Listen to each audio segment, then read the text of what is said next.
Hello my dear friends, you're in the middle of a summary channel, and today we will discuss the situation in the world on the 28th of March of 2026. Today we have a lot of very interesting updates, so let's start. And first we're going to talk about the Middle East. During the second part of the video we will discuss the situation in Ukraine. As for the Middle East, we see that things started developing very fast. Today we received official statements and reports that Houthis entered the game, entered the war on the Iranian side. And right after the Houthis announced about this, they attacked the territory of Israel with ballistic missiles. But later we received another video, but this time from the city of Marib. Here we can see in Marib, Saudi-backed Yemeni presidential consul controlled central Yemen. A massive pro-Saudi march was held in support of Riyadh against the Iranian attacks. So we see that most likely this is the way how the coalition is going to control Houthis.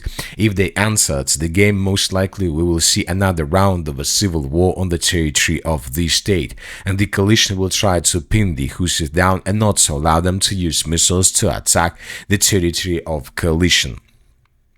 Another important update is coming from the territory of the United Arab Emirates. We have plenty of updates in this area. We have Zelensky arrived in the United Arab Emirates, but we will discuss this in a minute.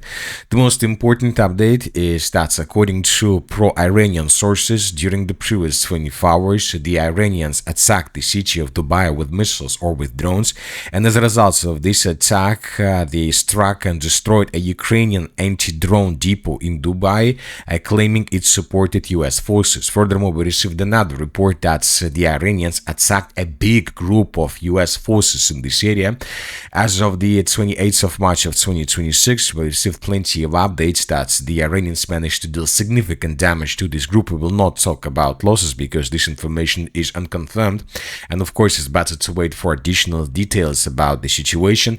But it seems that these two things, the attack in the area of Dubai and the thing that Houthis joined the war, has the same root. They had the same problem base, because if you remember, Houthis several days ago stated that they will join the war against the coalition only in case if the coalition is going to start the ground operation on the territory of islands in the area of the Persian Gulf and the Strait of Hormuz.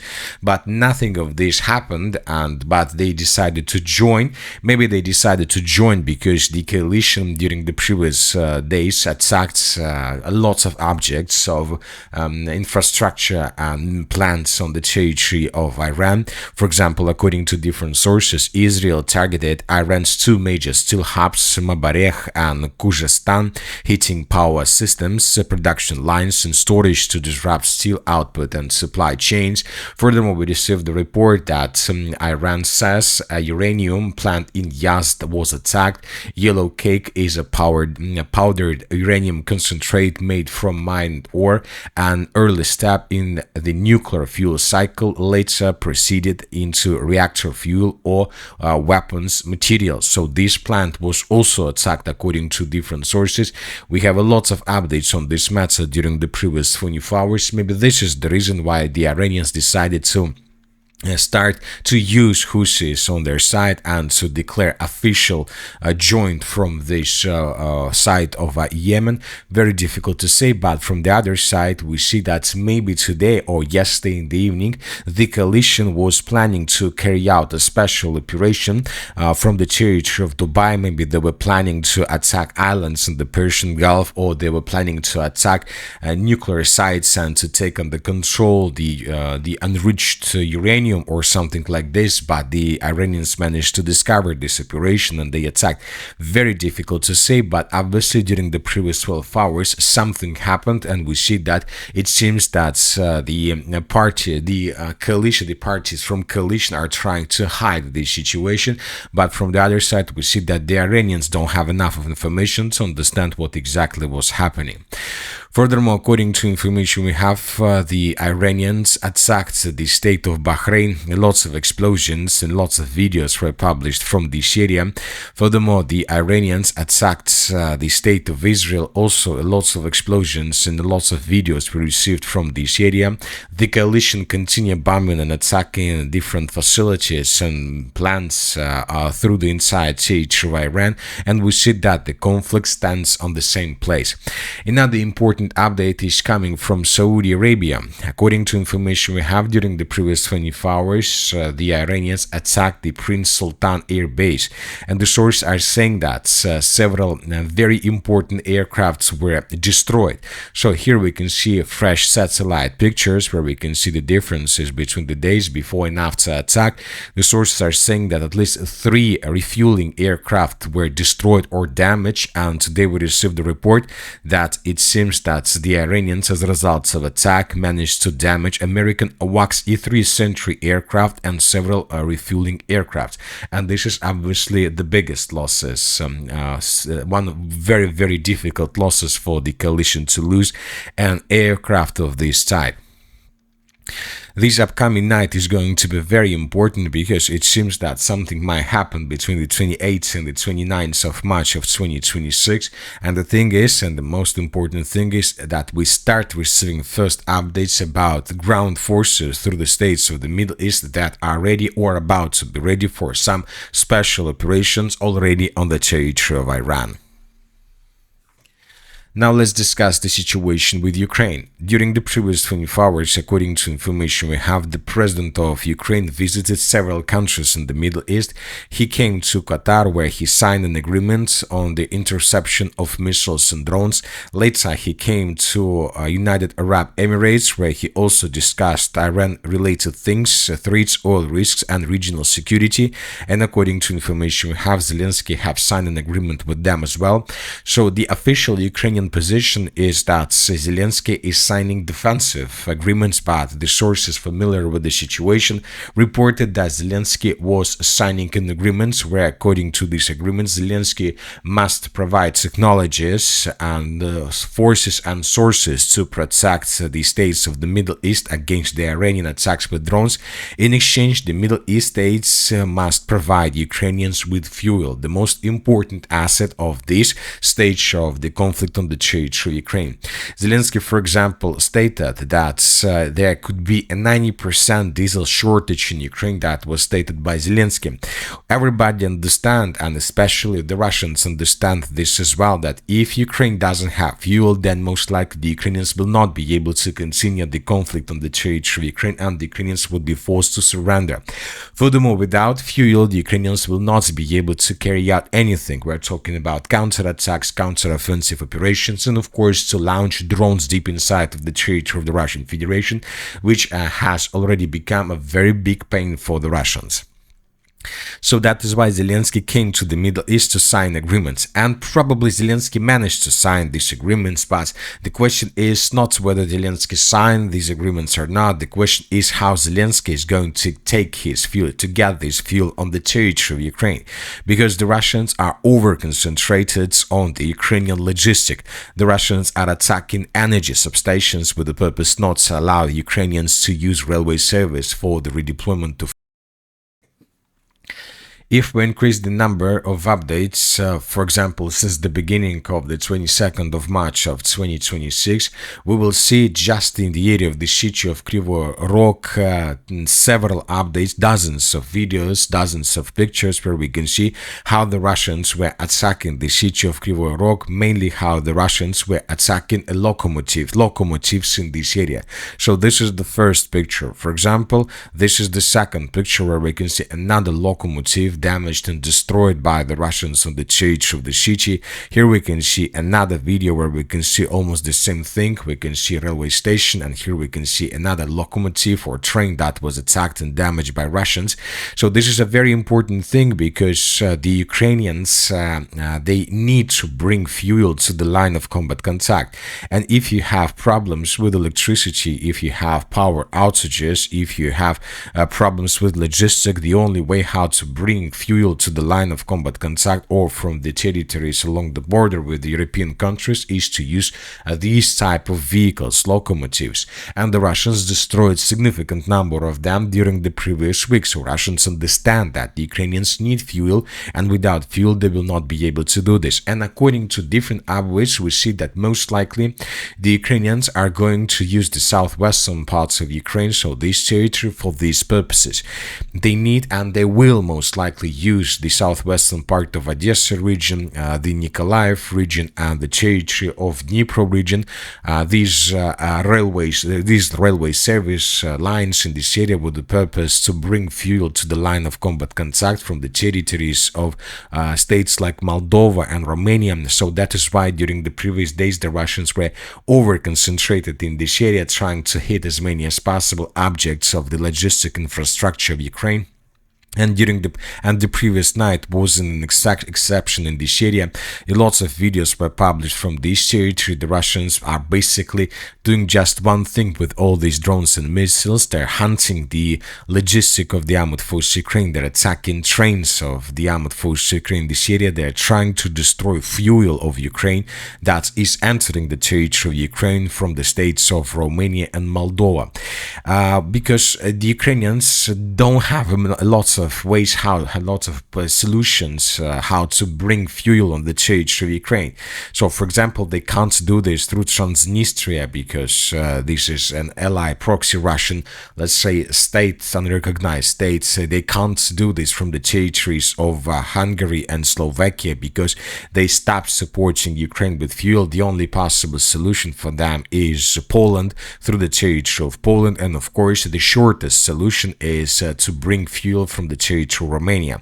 So even that Zelensky managed to sign agreements with the Persian Gulf states on this matter, it still doesn't mean that he is able to bring this fuel in safe on the territory of Ukraine itself. Now the Russians will control the situation because the spring-summer offensive operation is gaining momentum. The major battle is entering its decisive phase, so that is why the Russians will try to do everything they can with the purpose to remove these important assets from the Ukrainian list.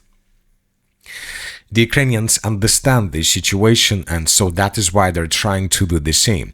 During the previous 24 hours, we received lots of videos of how Ukrainians were launching missiles and drones deep inside of the territory of the Russian Federation, and as during the previous nights, as 2 days ago, as a week ago, the Ukrainians were trying to hit the oil infrastructure and fuel infrastructure of the Russian Federation. In this video, we could see how the Ukrainians were launching their Flamingo drones.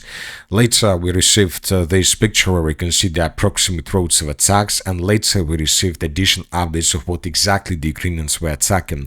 For example, the Ukrainians during the previous nights attacked the Yaroslavl oil refinery, this territory. We have just several pictures that confirm that there was a smoke right after the Ukrainians attacked this territory, and we received lots of pictures from the settlement of Chapayevsk. For example, we received this picture, and here we can clearly see the Flamingo cruise missile that was heading towards the city of Chapayevsk, and later we received the report that there were several explosions in this area.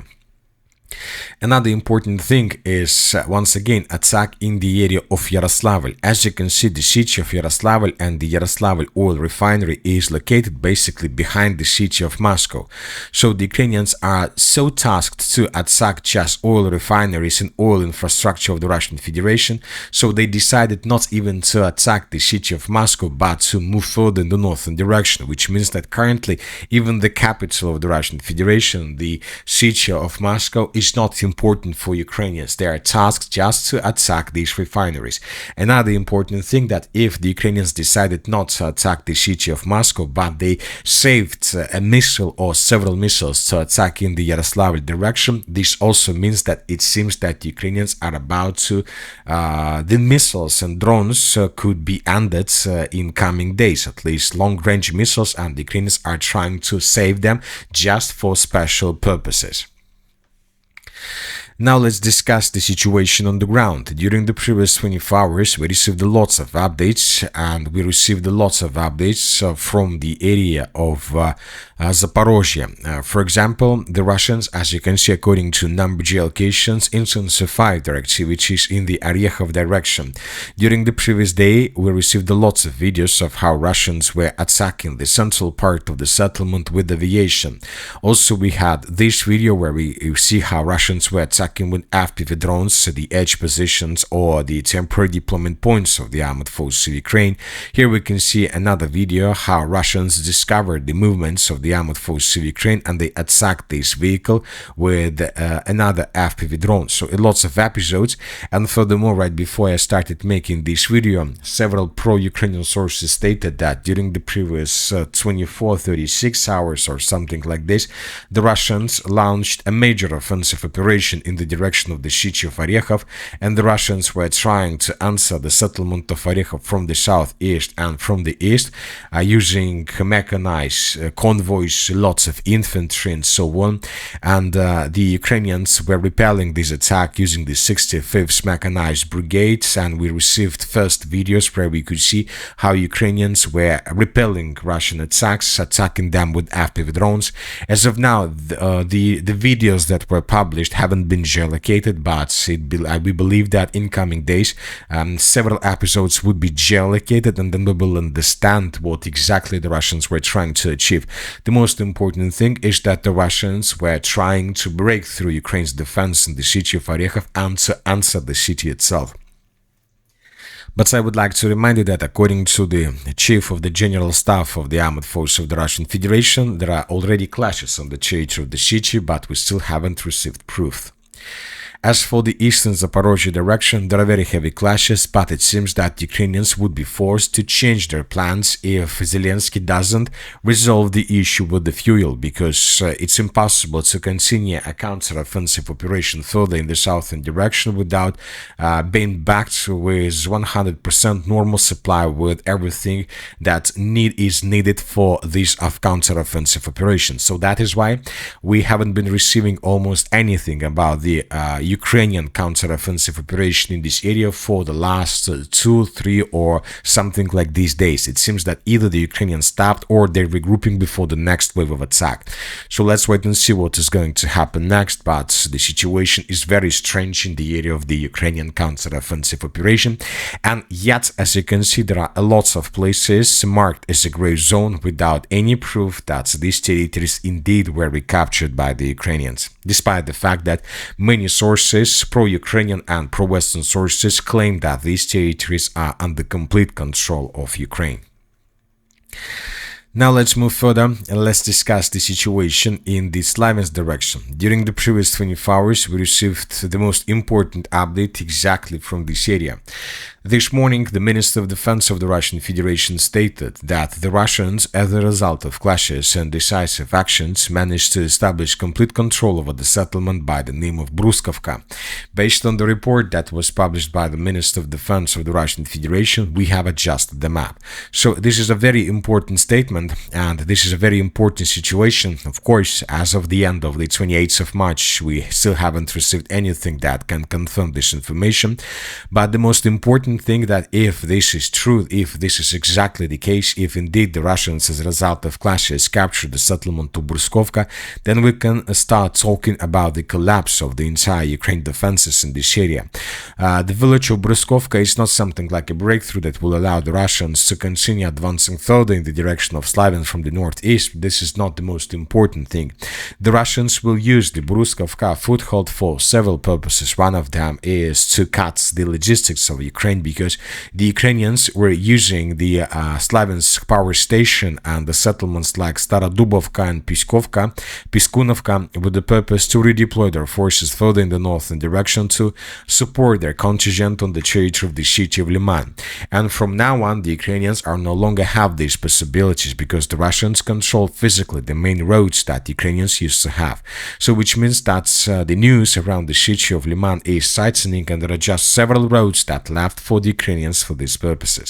Another important thing that in coming days the Russians will improve their equipment in this area. We're talking about different radars, we're talking about different communication equipment and so on, with the purpose to use this foothold for FPV drone purposes. And from these positions, from these forests, the Russians most likely will establish certain control over the territory between this, let's say, settlement and the city of Slaviansk itself. And from these positions, obviously, the Russians will have the possibilities to attack the Ukrainians basically from behind, from everything from behind to the north of Alexandrovka, and this line would be attacked by Russians from the area of the settlement of Bruskovka, which means that this can lead to unpredictable consequences, and it seems that the Russians are about to intensify their offensive operation through the Yemen direction, which is most likely going to be the most prioritized direction for the Russians, for several reasons. The first of them is that the Russians, if they finish the battle for the city of Liman, this will allow the Russians to release the group of forces west for other purposes. We know that there are still unresolved problems in the area of the city of Kupiansk. There is still the existence of the Barova foothold, this one. So when the Russians of the group of forces west finishes the battle for the settlement of Liman, and by the way, they have already begun advancing in the area of the city, this will allow the Russians to establish control over the territory along the river of Seversky Donetsk, and then to use the forces of the group of forces west to finish the battle for the Barova pocket first of all, and of course for the Kupiansk pocket as well, because these two pockets are the areas of responsibilities of the group of forces west, and the Russians are not able to do this because they prioritize the city of Liman as a main direction. So now this is a very important, and Russians most likely will invest all their efforts in this direction before moving further. As for the northern directions, during the previous day, we haven't received anything special. And that's it for today. The Military Summary channel reminds to condemn any violence in the world. Thank you for watching. Subscribe to my channel, put your likes, join my Patreon, and have a good day. Bye-bye.